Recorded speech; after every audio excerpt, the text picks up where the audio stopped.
जय हिंद दोस्तों।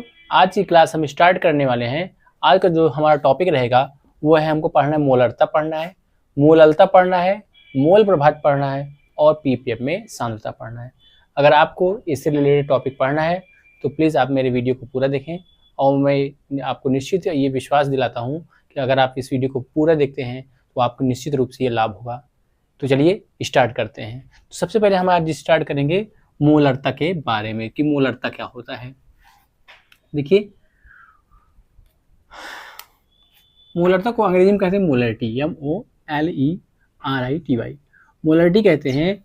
और मोलरता क्या होता है कि 1 लीटर विलयन में उपस्थित विलेय के मोलों की संख्या को मोलरता कहते हैं। क्या है इसकी डिफिनेशन? 1 लीटर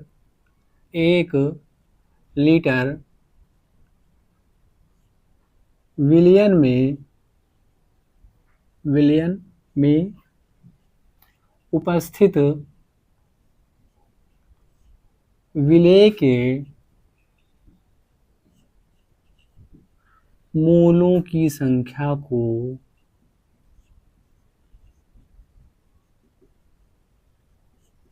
क्या कहते हैं? मोलरता कहते हैं। मोलरता कहते हैं। इसे कैपिटल एम से प्रदर्शित करते हैं। किसे प्रदर्शित करते हैं? कैपिटल एम से प्रदर्शित करते हैं। तो इसका फार्मूला क्या हो जाएगा? मोलरता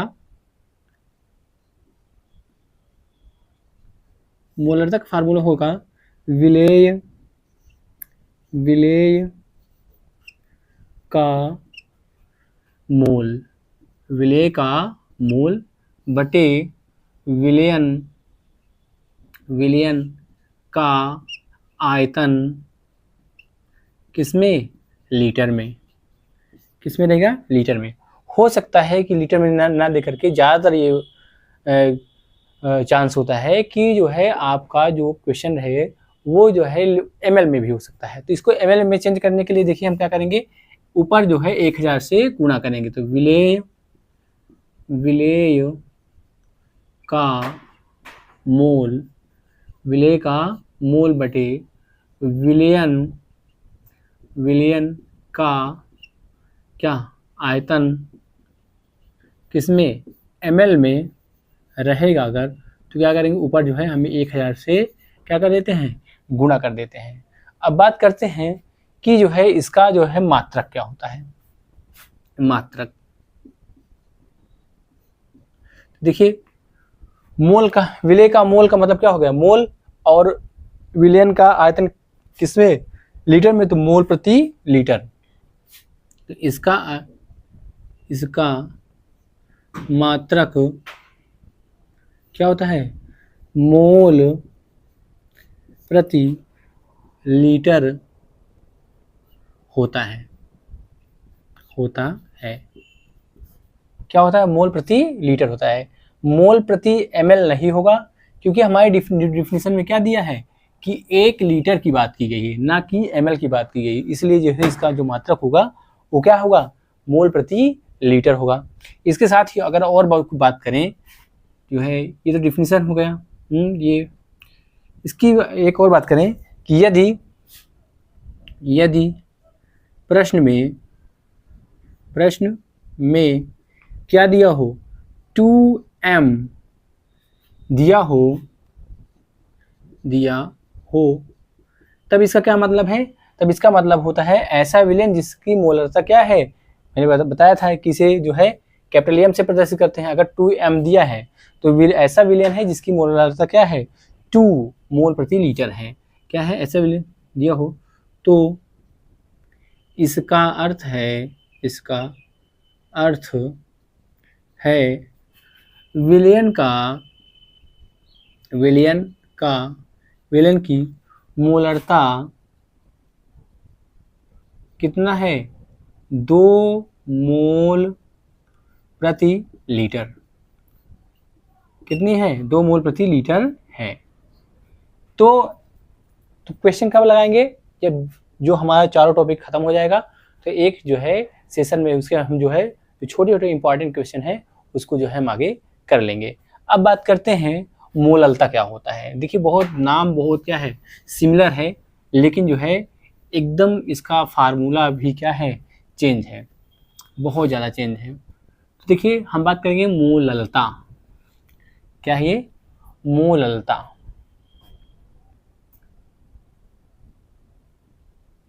मोललता इसे बोलते हैं मोलैलिटी, मोलैलिटी बोलते हैं।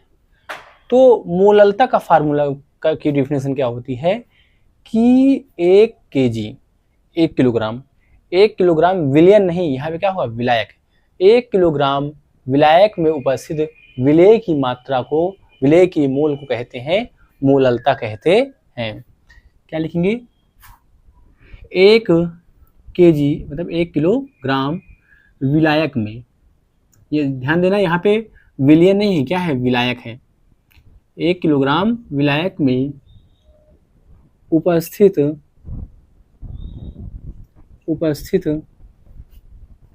विलेय के मोलों की संख्या को, मोलों की संख्या को क्या कहते हैं? संख्या क्या कहते हैं? मोललता कहलाती है। मोललता, मोललता कहलाती, मोललता कहलाती है। तो इसे स्मॉल एम से प्रदर्शित करते हैं। किसे करते हैं? स्मॉल एम से। तो मोललता का फार्मूला क्या हो जाएगा? क्या हो जाएगा? विलेय का मोल, विलेय का मोल बटे क्या है विलायक, विलायक का द्रव्यमान, विलायक का द्रव्यमान, वो भी किसमें? केजी में।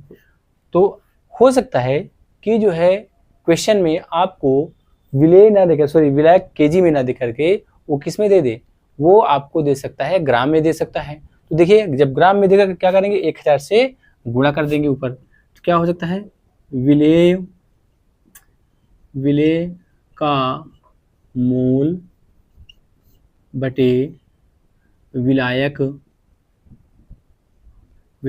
का द्रव्यमान किसमें? अगर जो है ग्राम में दिया हो, किसमें दिया हो? ग्राम में दिया हो, तो क्या हो जाएगा यहाँ पे 1000 से गुणा कर देंगे।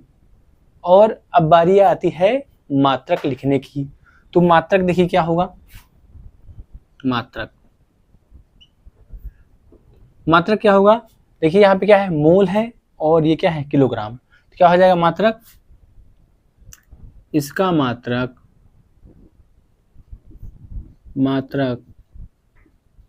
क्या होता है? मोल प्रति किलोग्राम। क्या होता है? मोल प्रति किलोग्राम होता है। फिर वही पुरानी बात कि क्या मोल प्रति ग्राम हो सकता है? जी नहीं हो सकता। क्यों? क्योंकि हमारा डिफिनेशन क्या है? हमारा डिफिनेशन है 1 केजी में हमारी डिफिनेशन है। तो इसीलिए जो इसका मात्रक होता है मोल प्रति किलोग्राम होता है। अब बात करते हैं मोल प्रभाज। क्या बात करते हैं? मोल प्रभाज।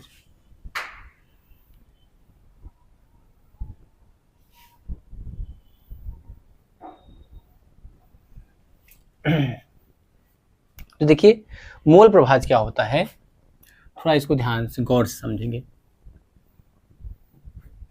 मान लो मोल प्रभाज, इसे अंग्रेजी में बोलते हैं मोल फ्रैक्शन।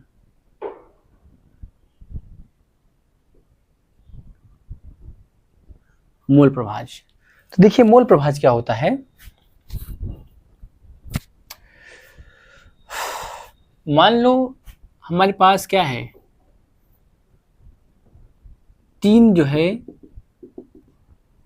अवयवों से क्या बना है? एक विलयन बना है। कितने लोग हैं? एक कोई अवयव है ए है, एक कोई अवयव है वो भी है, चलो हम 2 को ही मानते हैं। तो इसके कुछ द्रव्यमान होंगे, और जब एक यौगिक क्या है, ए है, एक यौगिक क्या है, बी है, तो ए के कुछ द्रव्यमान होंगे और बी के कुछ द्रव्यमान उपस्थित होंगे। तो द्रव्यमान जब उपस्थित होता है तो इसका मतलब क्या होता है, वहां पे मोल होगा।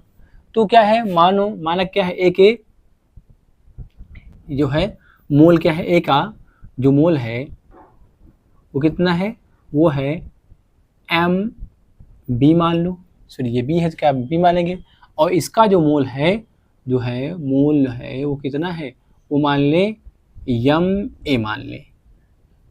तो कहेगा मोल प्रभाज, मोल प्रभाज।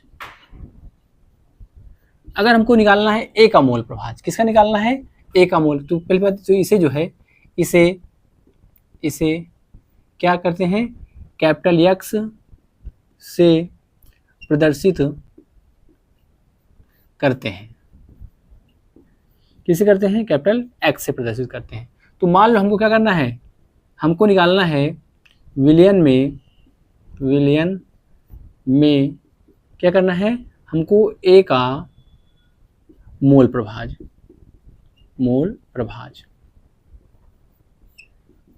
तो इसे क्या बोलेंगे, यक्स ए।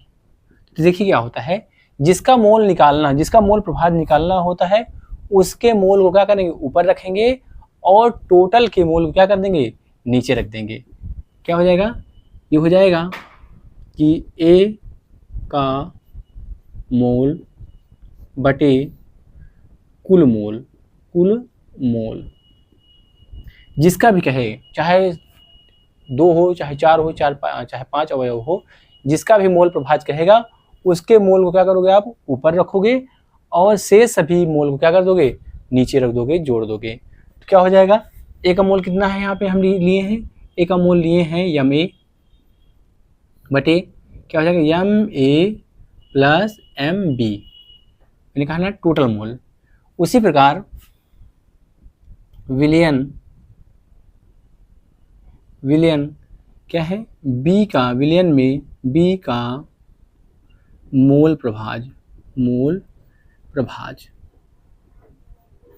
ये क्या होता है, इसका क्या हो जाएगा, एक्स बी। तो ये कितना हो जाएगा, यहाँ पे क्या है, बी का भी निकालना है, तो बी के मोल को क्या करेंगे, ऊपर रखेंगे, तो बी का मोल बटा कुल मोल। देखिए क्या हो जाएगा, ये हो जाएगा यम बी बटे क्या हो जाएगा, ये यम ए प्लस एम बी। तो क्या हो गया, ये इस तरीके से आप जो है मोल प्रभाज को निकाल सकते हैं। ध्यान देने वाली बात ये है, और जो है बहुत ही महत्वपूर्ण बात ये है कि जो है क्या, कि कुल मोल प्रभाज कितना होता है, इसका मतलब जो है कुल मोल प्रभाज, कुल विलयन का क्या लिखेंगे, विलयन का कुल मोल प्रभाज,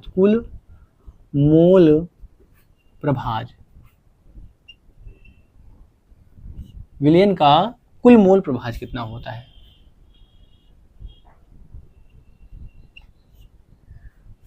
देखिए जोड़ दीजिए आप, क्या हो जाएगा, ये x A plus X B, क्या कर दीजिए, x A plus X B. यही क्या है, 2 ही लोग हैं, अगर दोनों अवयव क्या कर दोगे आप, जोड़ दोगे, तो यही क्या निकल जाएगा, कुल मोल प्रभाज निकल जाएगा। तो जोड़ दीजिए, क्या हो जाएगा, x A plus X B.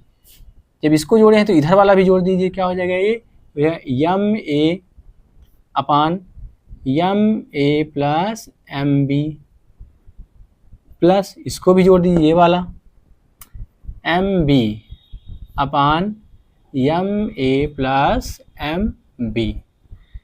देखिए नीचे क्या है, हर क्या है, बराबर है, तो ऊपर वाला भी क्या हो जाएगा, जुड़ जाएगा, तो हो जाएगा यम ए प्लस एम बी बटे यम ए प्लस एम बी। क्या हो जाएगा, ये और ये क्या हो जाएगा, कर जाएगा, आएगा 1। इसका मतलब कि किसी भी विलयन का कुल मोल प्रभाज क्या होता है, सदैव 1 होता है। किसी भी विलयन का कुल मोल प्रभाज क्या होता है, सदैव 1 होता है। इस बात को हम जो है नोट करके लिख लेंगे। ये ही क्या होता है, ज़्यादातर इम्पोर्टेंट होता है एग्जाम में आने के लिए। तो क्या लिखेंगे, कि विलयन का कुल मोल प्रभाज क्या होता है, X A plus X B equal to क्या होता है, 1 होता है। इसको जो है आप जो है याद कर लीजिएगा। क्या होता है, कुल मोल प्रभाज कितना होता है, X A plus X B equal to क्या होता है, 1 होता है। तो ये रहा मोल प्रभाज। अब हम बात करेंगे ppm में सांद्रता।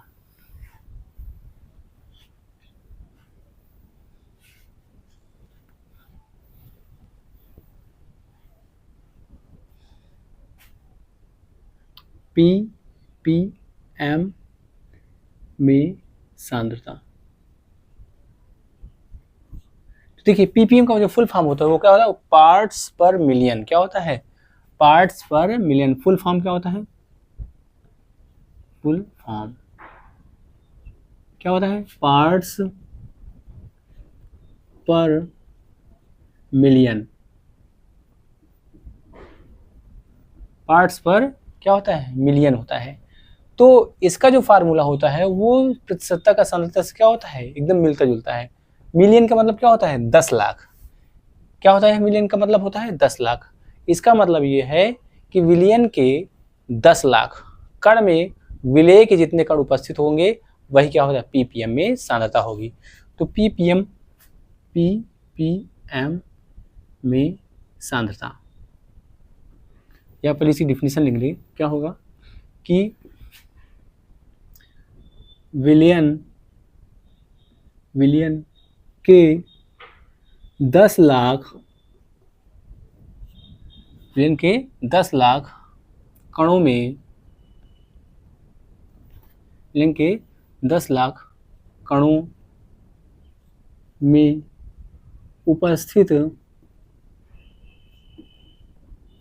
उपस्थित विलेय के कणों की संख्या क्या कहलाती है, पी संख्या को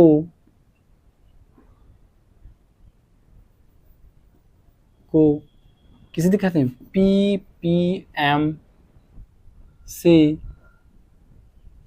प्रदर्शित करते हैं। किसे प्रदर्शित करते हैं, ppm से प्रदर्शित करते हैं। तो क्या हो जाएगा ये फार्मूला, तो ppm इक्वल टू क्या हो जाएगा, विलेय के कण बटे विलयन के कण इंटू क्या कर देंगे, 10 की पावर यहाँ पे क्या कर देंगे, 6 कर देंगे। यही क्या है, 10 लाख होता है। तो मैंने कहा था ना कि जो फार्मूला होता है प्रतिशतता वाला, जैसे प्रतिशत में क्या होता है यहाँ पे 100 लग जाता है, उसी प्रकार ppm मतलब मिलियन वाला क्या हो जाएगा, यहाँ पे क्या हो जाएगा, 10 लाख लग जाएगा। तो ये रहा ppm। ये कहाँ यूज होता है, ये यूज होता है जैसे मान लो आपको क्या करना है, आपको जो है वायु प्रदूषण निकालना है, तो वहाँ पे ये क्या होता है, इसका प्रयोग किया जाता है। तो इसका प्रयोग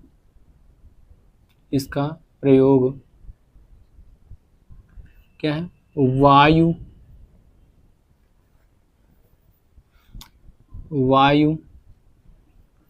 में उपस्थित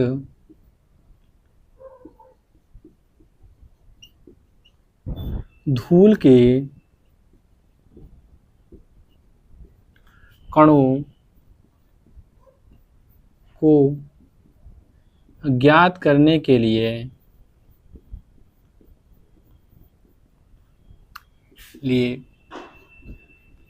किया जाता है। मात्रा क्या होगा, मात्रा कोई नहीं मात्रा होगा।